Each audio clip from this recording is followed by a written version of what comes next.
Untuk membantu mengelakkan kesesakan di stesen-stesen pengangkutan awam dan di dalam kenderaan awam, saya mencadangkan supaya semua majikan melaksanakan waktu bekerja yang anjal.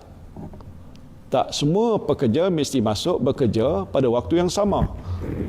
Jadi sedikit sebanyak kita boleh elakkan semua orang daripada bekerja-kerja untuk masuk pejabat pada waktu yang sama. Saya juga nak menasihatkan semua pengguna pengangkutan awam supaya memakai penutup hidung dan mulut. Anda akan sentiasa terdedah kepada penularan wabak COVID-19 ini. Jadi ambil langkah-langkah untuk lindungi diri sendiri. Pakai penutup hidung dan mulut dan simpan juga 1 ataupun 2 lagi dalam beg. Sentiasa membawa hand sanitizer untuk digunakan jika perlu. Di tempat kerja, majikan mesti periksa suhu badan pekerja setiap hari. Kalau suhu badan itu tinggi, nasihatkan pekerja supaya balik atau pergi ke klinik dengan segera. Selain itu, anda sebagai pekerja pastikan meja, kerusi dan peralatan yang digunakan di pejabat sentiasa bersih. Elakkan sentuhan ataupun body contact dengan rakan sekerja yang lain.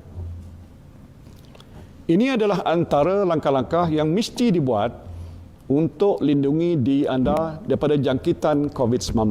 Kementerian Sumber Manusia mengingatkan semua majikan agar mematuhi garis panduan dalam pengendalian isu berhubung penularan COVID-19 di tempat kerja. Ini khususnya membabitkan perintah kuarantin, cuti sakit dan pemberhentian kerja.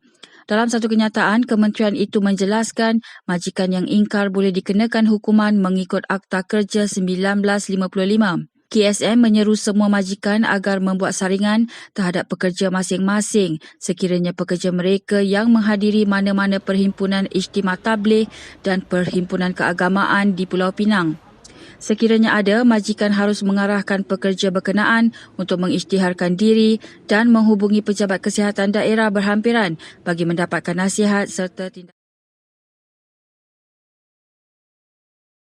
Setiap pekerja perlu melaporkan diri kepada petugas keselamatan bagi merekodkan kehadiran dan mengisi borang saringan kesihatan. Selain itu, mereka juga perlu menjalani pengukuran suhu badan.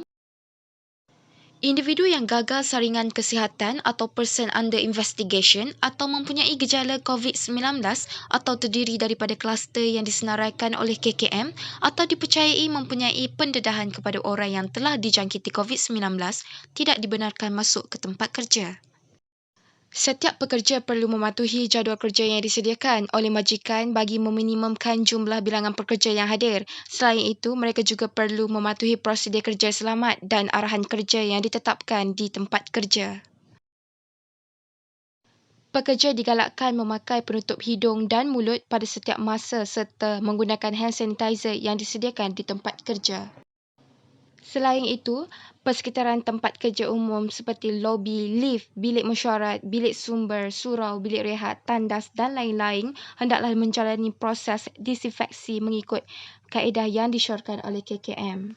Mereka juga perlu mengamalkan penjarakan sosial di antara pekerja di tempat kerja. Selain itu, mempraktikkan amalan tidak bersalaman. Sekiranya terdapat pekerja yang menunjukkan gejala COVID-19 semasa bekerja, tindakan perlu diambil seperti penyelia atau penyelaras dengan bantuan ERT perlu mengasingkan pekerja bergejala tersebut di tempat khas yang telah disediakan.